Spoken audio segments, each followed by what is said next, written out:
Dalton, what's up? Thanks so much for joining us. How are you?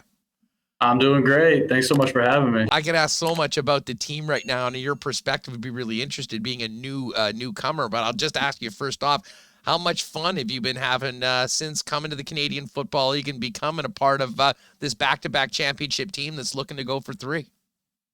I've been having a blast. Before getting up here, I obviously did some research on the team and stuff like that. And the first thing you see is back-to-back champs, and then you see how passionate the fan base is. So to get to come in and be a part of that, and then be a part of this locker room that we have, like the culture here is amazing. From the coaches through all the players, everyone involved. It's just been a blessing to be a part of it. It's been a lot of fun. Now, and we'll talk a little bit more about the upcoming game and the rest of the season. But I know a lot of people are interested in a little bit of your background. We were talking a little off air. I mean, a big-time Chiefs fan. Everyone knows you're a Kansas City guy as well. Tell us a little bit about growing up on the Kansas side in Overland Park and how you cut your teeth playing football before heading to college. Growing up in Kansas City was fun. Obviously grew up a huge Chiefs fan, huge Royals fan, all of that. And then college-wise, grew up a huge K-State fan. Both my parents went there, all my aunts and uncles, extended family, brother and sister. It was always a dream to go there. And then that's only, 2 hours from Kansas City. So it was a dream come true to have the opportunity to go play college ball at K-State. I loved it. Now, if I'm not mistaken, you were a walk-on. I mean, were you a star player in high school? What did it take? We know all about recruiting, but I mean, you have these big rosters. Not everyone is, a guy that, 55 schools are signing up for it. You mentioned it was your dream school. Tell us about going to K-State, making the roster, and then having the incredible career that you had there. Yeah, the recruiting process for me was tough. I grew up playing football, basketball, and baseball, and so you kind of miss out on like those combine type camps and other places where you can kind of boost your recruiting numbers or whatever it may be. And so it was tough for me, and I didn't decide until, kind of my junior year of high school that I really wanted to play football in college. And so then kind of around that time, junior going into senior year, I was more of a D2, D3 type prospect. I was also knew I wanted to do engineering though. So, I was kind of limiting my schools to schools that had good engineering schools. But always in the back of my mind, I was hopeful to go to K-State, it was a dream. And then first game my senior year, I actually had 12 catches for 380 yards and 4 touchdowns. 380 and 4 in one game? Yep. And so that moment, that was my first game senior year. That kind of put it back in my head that, like, what, I think I could go play at K-State, So sent that film to those coaches there, and they were obviously telling me, we're already beyond your recruiting class. And so then I kind of was like, no, I'd just like to walk on, stuff like that. And they kind of slow played it for a while. I know they had a full receiver room. And so then I was looking at a lot of different schools, walk-on types offers or D2, D3. And then finally, K-State came through pretty late in my senior year and said, hey, we got a walk-on spot for you if you want. And I took it like that because I knew I wanted to be there. Like I said, that was the dream. But walking onto a program is never easy. I go in there and my first 2 years, I'm just on scout team. I'm a nobody. The coaches won't even really look at me as like someone who would actually play. And that's hard too, because not a lot of guys play scout team for 2 years and then go on to be a starter or anything like that. But I kept working every single day. I kept doing what Coach Snyder said was like, just get a little bit better every single day. And eventually those all stack and you've come a long way and nobody else saw it, but you did. And so then finally 2 years in, end up getting a spot on special teams, a little bit of receiver work here and there, end up having some big plays, which led to more stuff. And then next thing you know, I'm starting as a sophomore, which I never would have dreamed.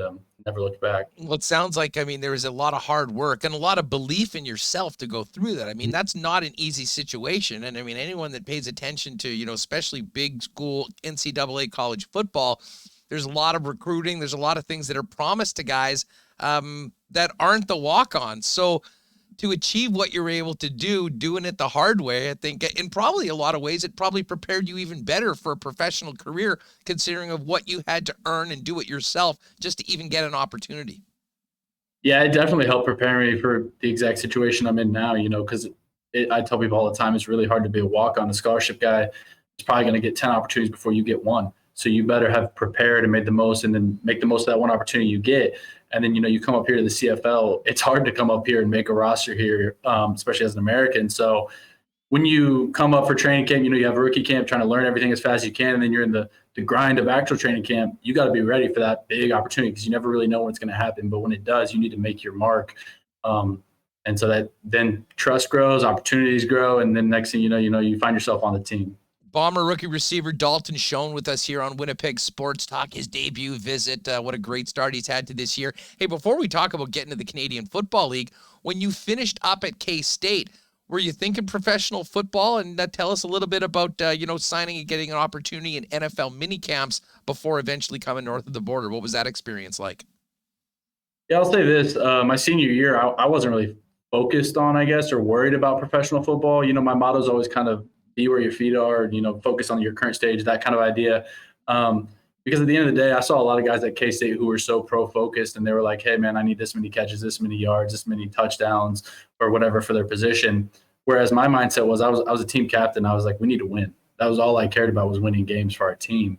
And so then when everything was done with that season, then I started to look to the next level, prepare for my pro day. I was lucky to have it that year. That was the COVID year. And so then I was very fortunate to, have good numbers, a good day and stuff like that, and to get to sign undrafted free agent deal to the Chargers at that time and to have a few NFL opportunities. Now, but then now you're here with the Winnipeg Blue Bombers. How did it come about? Did you know much about? I always love when we have guys that have come here for the first time to ask them about if they knew anything about the Canadian Football League. I mean, you'll see the odd game on ESPN or the Deuce at some point, but what did you know about Canada and Winnipeg beforehand, and how did you become a Winnipeg Blue Bomber? Yeah, so like you said, I'd seen games on TV, but you don't really know the ins and outs of the league or even all the rules and the nuances of the game. And so this past spring, my agent, he had talked to Danny McManus, assistant GM here, and I guess Danny had seen me last year in the Chiefs training camp last fall. And so they set up a phone call with the three of us just to kind of talk to Danny, get to know a little bit about the league, what life is like, as an American player up here, and stuff like that. And just basically talk about, the opportunities I would have up here and stuff like that. And so that kind of got the ball rolling. And then, obviously I had to talk with my family about it, research about it.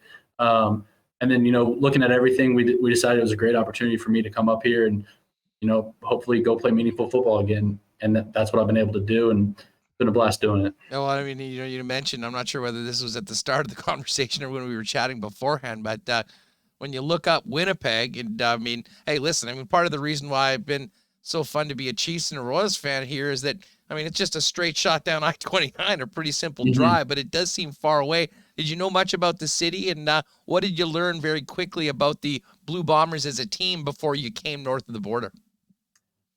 Yeah, I didn't know a whole lot about the city, but one of the first things you see is how passionate this fan base is here for the Blue Bombers. And then obviously I saw Bombers back-to-back Grey Cup champs.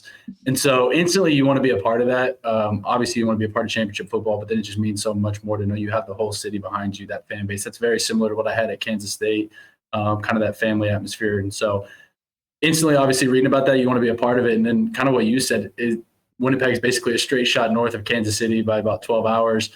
So that's been nice too. My parents have been able to come up to a few games now. And so having that has been nice. Now, Dalton Schoen's with us. Dalton, tell us about coming up here for the first time. I imagine, as a rookie going to a new country and a new league, there's your probably eyes are pretty wide open, but what was it like coming into the Winnipeg Blue Bomber dressing room with the leadership group that they put together, knowing that it's on a mission for another championship after putting together 2 seasons that ended up with a big party here in Winnipeg? Yeah, it was kind of a wild experience. Driving up to Canada was obviously something very new for me. And then, we showed up for rookie camp and kind of dove right into it. And then by the time the vets got here, it was kind of like, oh, pump the brakes. We're having, this little union issue and stuff like that. But I think the veterans in our room did a really good job of kind of bringing the whole group together, saying, this is the standard, this is what we're about. And we didn't let the exterior noise or anything slow us down. And so instantly as a rookie, as a new guy, you see that culture, not only with the receiver group, but the whole team. And like I said, that's something you want to be a part of. And it's easy to be a part of it because they want everyone to be on board, everyone to get going with the ship. And so it was a blessing to be in a situation like it is. The way you described yourself as a college player, being a team captain and a guy that cared first and foremost about winning, seems to be very much along the lines of the culture that has been created under Mike O'Shea here in Winnipeg. Yeah, no, it's definitely very similar. And I like that. I like having the similar-minded people. Like I said, the culture that was so easy for me to just jump right into because it is so team oriented. And, you know, we have a ton of great players in our receiving core and just a ton of weapons on offense. But I think you could ask every single guy. They don't care if they're the one who's catching the ball, making the play. They just care about us as a team getting the job done. How have you developed such a great chemistry so quickly with Zach Caleros? I think Zach makes it easy. You know, he's a guy who has a ton of experience in his league, and he's just so smart. Just talking with him on the field about plays or in the film room, whatever it is, he does such a good job of breaking down what the defense is about to do, what he sees, how he wants the receivers to run it. And then I think when you have those conversations and then you go out on the field and do it, it helps build that confidence, that trust, that chemistry. That's like, okay, I'm confident Zach obviously sees it and has told me what to do, and he's confident that I'm going to do what he said and stuff like that. I think that helps build the trust. I'm always interested in talking to people that are first-time CFLers about, you sort of mentioned some of the nuances of the rules. How did you have to study it up before you actually got here? And was there something particularly challenging? What stands out to you about the uniqueness of the Canadian game as opposed to the 4-down game that you've played all your life? Yeah, I mean, I think you obviously know the 3-down, 4-down thing. One of the biggest things that got me is that, yeah, like you said, I was studying up before I got up here. I'm looking through the playbook. First thing I see is there's 12 people on the field. I didn't even know that. And then obviously you see that the field's bigger. But then I think the more nuanced things is like, okay, obviously, you know, I'd watch CFL games. I see the receivers are moving to the line of scrimmage at the snap, but you don't understand, you know, the process of what goes into that or how to manipulate your waggle to help you and just really make that a huge weapon for you as a receiver.